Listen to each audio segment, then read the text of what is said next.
What's up, everybody? I'm doing my Peter McKinnon intro. I'm Eric Hansen with Epic Trails, and I wanted to bring to you a little rundown of some of my top 5 experiences.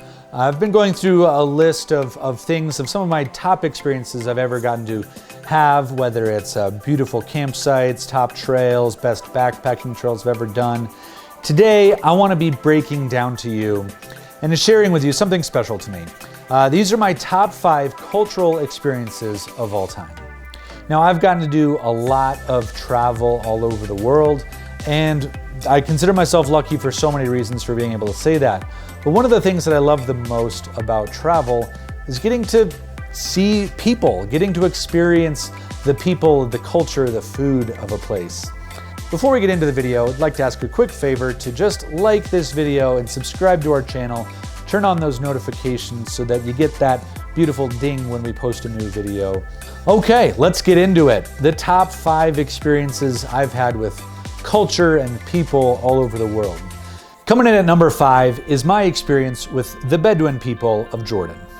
Jordan is a beautiful place. It is an incredible ancient landscape full of history and wonderful people and culture.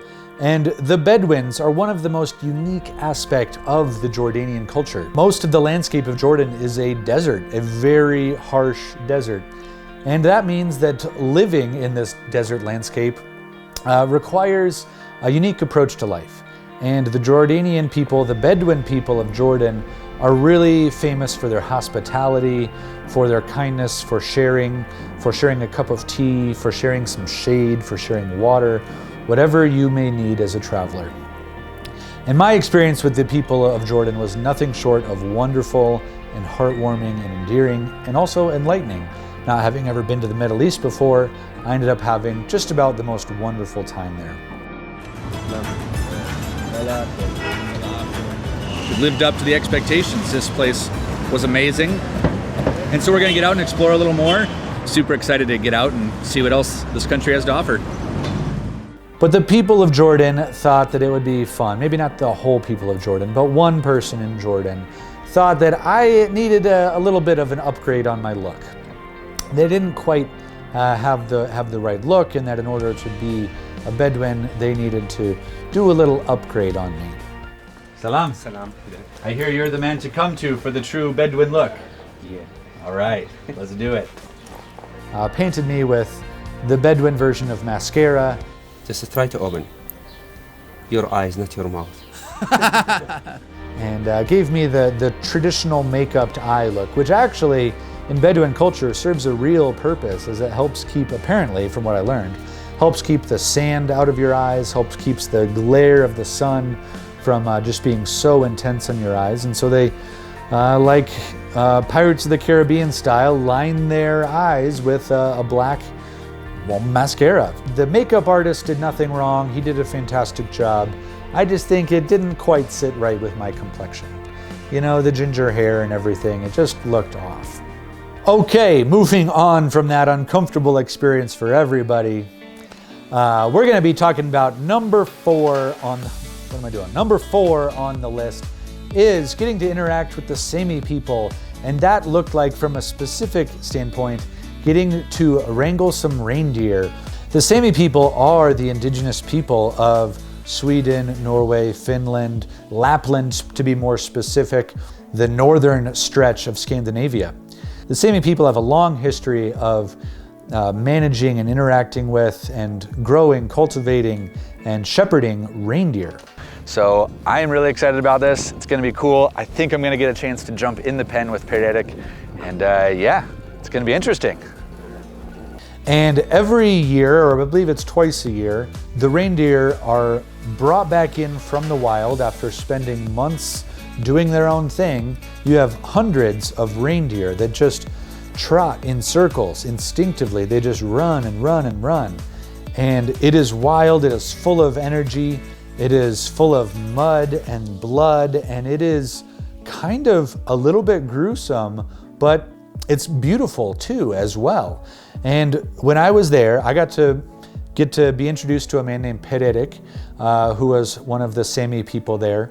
And he brought me in kind of like I was a little nervous and just stood by him, stood close to him so I didn't get trampled. So right now you're looking for a calf that doesn't have a marked, like that one? Okay. Are you going to wrestle it and then mark it? And like a cowboy of the West, if you will, throwing that rope around the reindeer, tying them up, bringing them down, wrestling, and then what they do is they will cut their ears in a very specific way, almost like a tattoo, to mark the reindeer as this is Pererik's or this is one of the neighbor's reindeer. Whoever it might be, they're going to be marking like a signature into the reindeer. The Sami people were warm and kind and welcoming, and I felt truly honored to be experiencing that reindeer marking with them. So that goes down as one of my top cultural experiences of all time.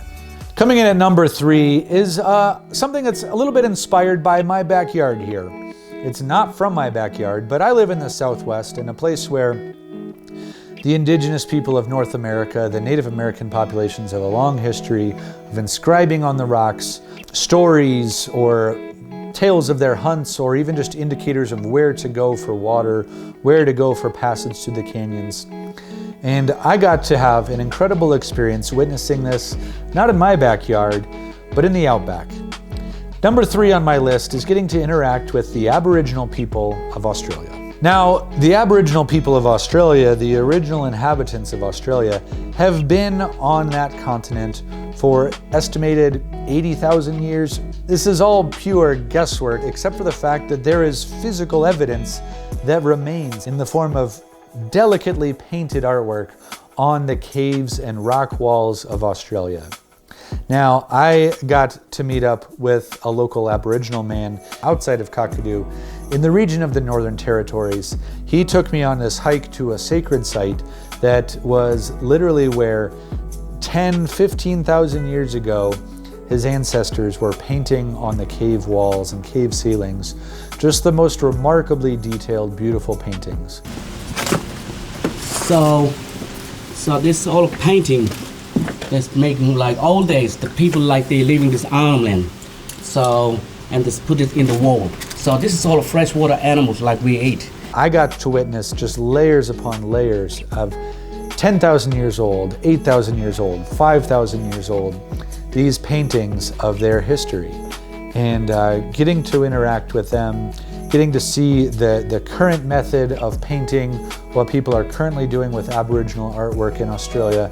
It was truly a humbling experience getting to see that far back into our human history and to see that people all over the globe, not only in the southwest of the US, have been doing this human thing of painting on our walls or etching into rocks. But to see the artwork having passed down from generation to generation, the level of creativity and brilliance that's being displayed today was truly a wonderful thing. So I consider myself lucky and blessed to have been able to have shared some time, shared some of the culture, and shared a hike with the Aboriginal people of Australia. Coming in at number 2 on my list of top 5 cultural experiences has to do with the little beautiful island nation of Fiji. Now, many people go to Fiji for honeymoons or relaxing beach vacations. I, however, was going to explore the rugged trail system and actually to hike across the island of Fiji. Now, there is a really unique thing about the Fijian culture in which, as you go and move through a landscape, you need to go and respectfully ask for permission to be on somebody's land. And what that entails is sharing a cup or a bowl of kava with the elders, with the group, with a tribe, with the people of a village.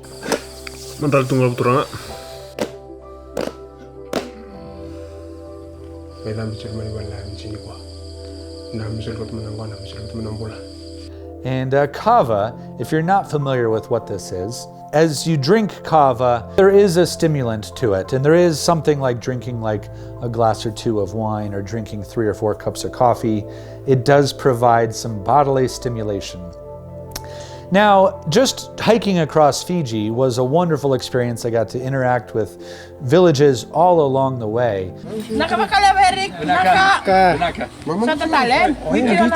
Yes, another day. Thank you. I'll return. Thank you so much.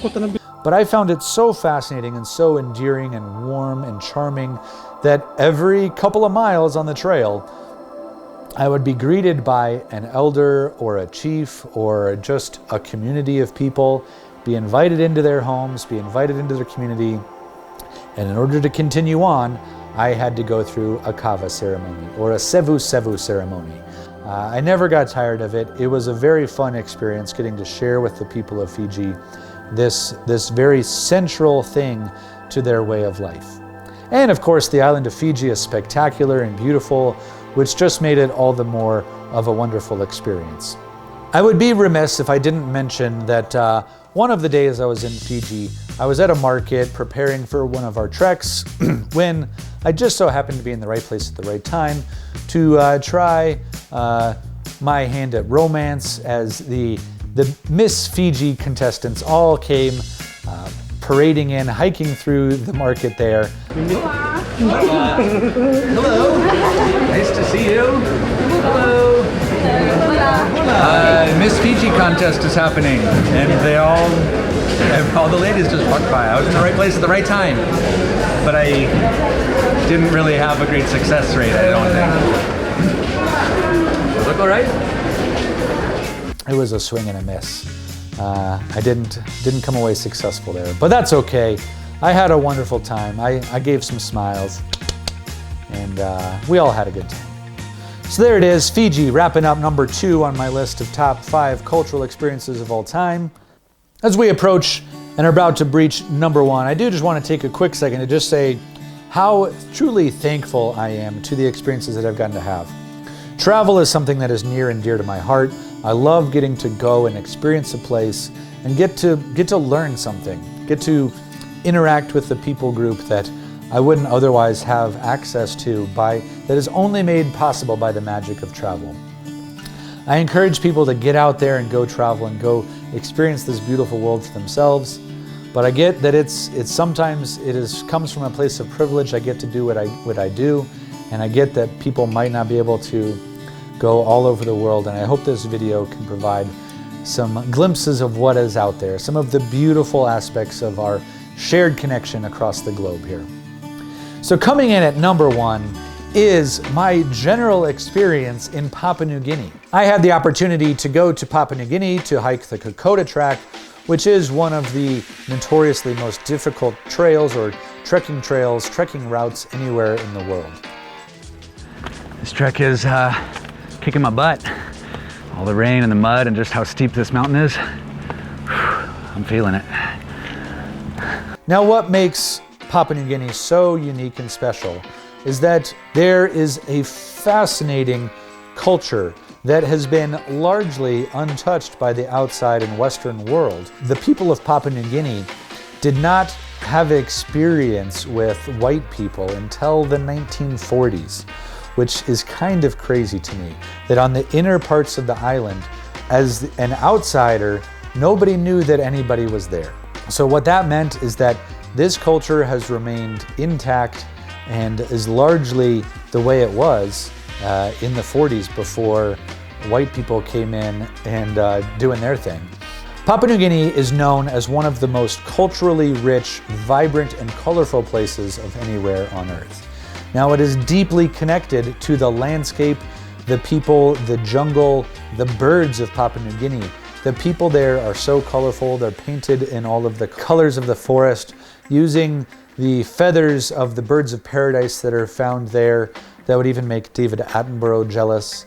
And yeah, my experience was so unique and so wonderful. I truly have never had anything like this before. Yeah, 5. Yes. Yes. Yes. Can I get a 5? Oh, thank you. More 5s, more 5s, more 5s.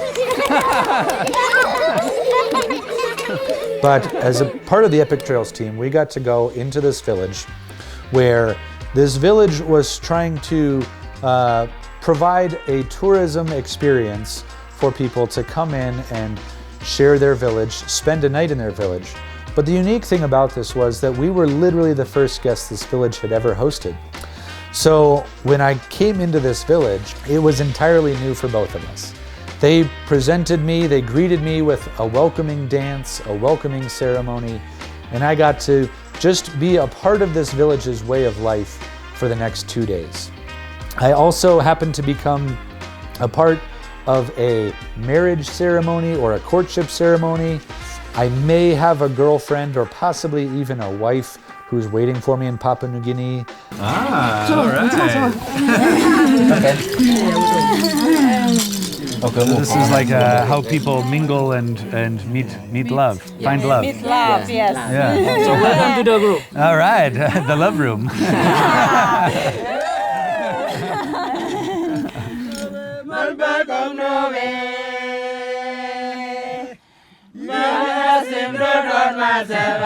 Sorry, honey, I've been a little absent. I do apologize. Sorry if you're feeling confused about where a relationship stands. I don't actually know myself. But one of the most beautiful things about my time there in the village was getting to dance, getting to celebrate. A really unique and fun thing was as we were filming, we flew the drone around, and this village had never seen a drone before, as you can imagine. And that is a strange thing, to encounter this thing that's not a bird flying around. And the people there in this village were losing their minds with joy. And it was one of the most heartwarming, endearing, and frankly, fun things to be a part of.